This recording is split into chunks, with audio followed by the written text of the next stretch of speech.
Ito nga pala yung mga leg workouts na ginawa namin ng kapatid ko. Ayan, iso holds. Bali, leg extension siya, tapos stay mo na siya sa middle for 1 minute. Hamstring curls, tapos hold lang din ng 1 minute. Ito na yung parang pinaka-warm up na muscles natin bago tayo magbuhat ng mabigat. 3 sets of 1 minute pareho. Ito third set niya, dinagdagan niya pa yung weight. Dagdagan mo nga, 5 seconds.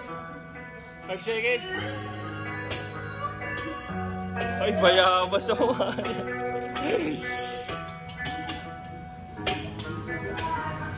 Go, last 5. Last 1 minute. Go, last 1 minute. Relajado.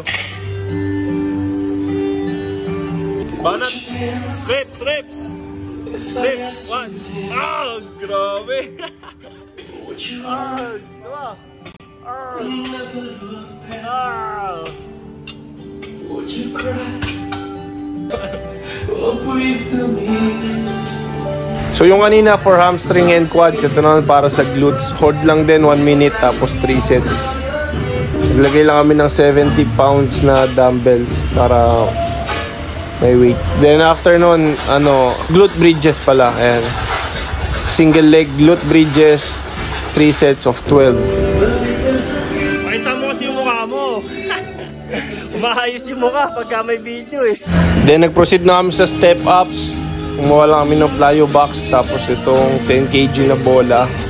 For explosiveness, may halo na ring core, syempre legs pa rin. Yung motion is parang layup. Then ito yung heavy.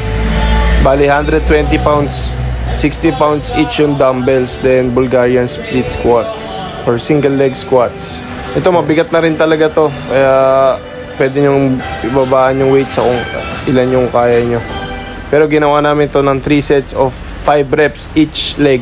Then yung resting time namin is yung set nung isa. So habang nagpapahinga ako, siya yung nag-workout. Then after niya ako naman uli. Ayan, siya naman next. Hanggat maaari, pag down niya ng weight, kailangan as quick as possible makarecover, or yun nga, for explosiveness and power production. Next, syempre is yung calf raises. Weighted to, so tas nakabend din yung knees. Ano lang siya, 3 sets of 12 to 15 reps, ganun. Then after ito, hindi na to weighted.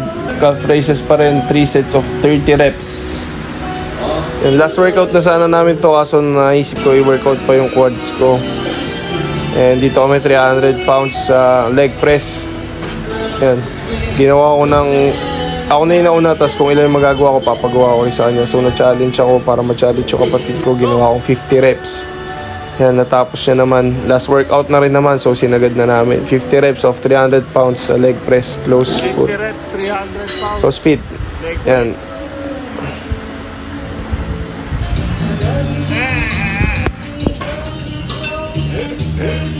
Yun, after nun, umuwi na rin kami. Uy, anong lakad yun? Leg day. Pare, hindi naman ganyan lakad mo kanina. Kung gusto nyo na summary, ito yung lahat ng ginawa naming workouts.